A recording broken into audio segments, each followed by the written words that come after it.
তো দেখতেছেন এই কাঠের ব্রিজের সাইডে যাওয়া অনেক দরুনি ছিল।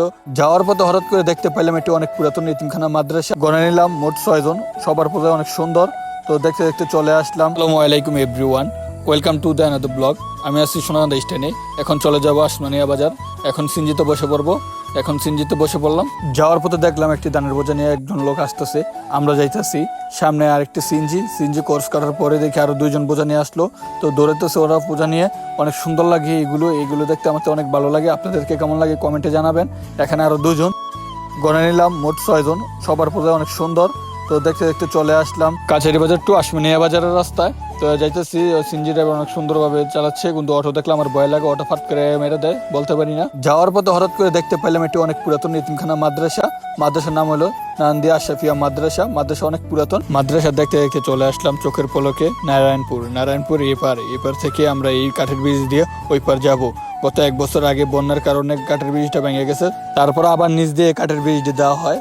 তো দেখতেছেন এই কাঠের ব্রিজের সাইডে দেওয়া অনেক দরুনি ছিল, ডেলনি ছিল, তো এটি ভেঙে ফেলছে। তো অনেক পোলাবেন এখানে এসে দুষ্টুমি করে, এই কারণে ভেঙে ফেলছে। আর ওই 3টা পিলা দেখতেছেন, এটা হলো আমাদের নতুন ব্রিজের পিলা। তো এখানে নতুন ব্রিজটা তৈরি হবে।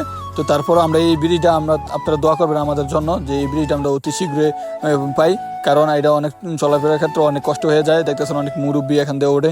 এই রাস্তাটা এতটুকু একটা ভালো না যে রাস্তাটা দিয়ে যাইতে পারবে। দেখতেছেন কিভাবে পানি উঠে গেছে রাস্তায়। এর আগে এই ব্রিজটা অনেকভাবে ভেঙে গেছে, তো আবার অনেকভাবে মেরামত করা হয়েছে। তো এখানে দেখতেছেন 3টা পিলার মাধ্যমে আমাদের এই ব্রিজটি নির্মাণ করা হবে। এই 3টার পিলার মাধ্যমে নির্মাণ করা হবে 3টা। এখানে 2টা, ওইখানে 2টা, 4টা হয়েছে। তো এখানে উপরে উঠতেছি, দেখতেছেন এখানে সিঁড়ি দিয়ে রাখছে পাকা করে। এখানে আবার ট্যাক্স দেওয়া লাগে, এই ব্রিজ আসা যাওয়ার সময় 5 টাকা করে, জনপ্রতি 5 টাকা করে ট্যাক্স দেওয়া লাগে। আমি ওনাকে চোখের ইশারা বলছি যে আওয়ার সময় দেবো। তো এখন নিচে আসি, বাজারের নিচে যেখানে ব্রিজ নির্মাণ করা হবে। তো এখান দিয়ে ব্রিজের যে পিলাগুলো উপরে উঠবো আপনাদেরকে দেখানোর জন্য। তো আমি উঠতেছি কাঠের পিলা, এখন অনেক রিস্কি একটা ব্যাপার। তো উঠতেছি তাও আপনাদেরকে দেখানোর জন্য কিভাবে ব্রিজগুলো দেওয়া হবে বা কিভাবে ব্রিজের কার্যকর চলতেছে। তো ওইখানে দেখছেন একটা পিলা, ওই জায়গায় একটা পিলা, এখানে একটা পিলা 3টা, আর ওই জায়গায় একটা 4টা। ছোটো সাইড হলো ছোটো মাদের হলো অনেক বড়। তো এইটা হলো আপনাদের এই ব্রিজের যে ইয়েটা, অনেক উঁচা হবে আমাদের ব্রিজটা। তো আপনারা দেখছেন এই নতুন ব্রিজের পরে। তো তারপর চলে যাবো আবার সোজা নাস্তা খাওয়ার জন্য। তো বাজারের যেই বৃষ্টি আসার কারণে বাজারে কাদা লেগে রয়েছে। তো দেখতেছেন নাস্তা খাওয়ার জন্য আমি নাস্তার দোকান যেতেছি।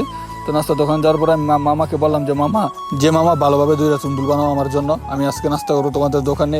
এর আগে আমি আলিমের দোকানে নাস্তা করতাম। আসমানিয়া বিখ্যাত একটি নাস্তার দোকান হলো আলিমের দোকান। এখানে তুন্দুলগুলো অনেক ভালো লাগে, তো আপনারা চাইলে ট্রাই করতে পারেন। তো আমি এখান থেকে এখন খাবো।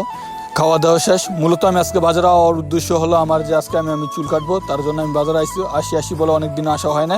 তো আজকে চলে আসলাম, আর সকালে নাস্তাটা করে ফেললাম। তো বাজারে এসে এখন চুল কাটবো। চুল কাটা অলরেডি শুরু করে দিয়েছে।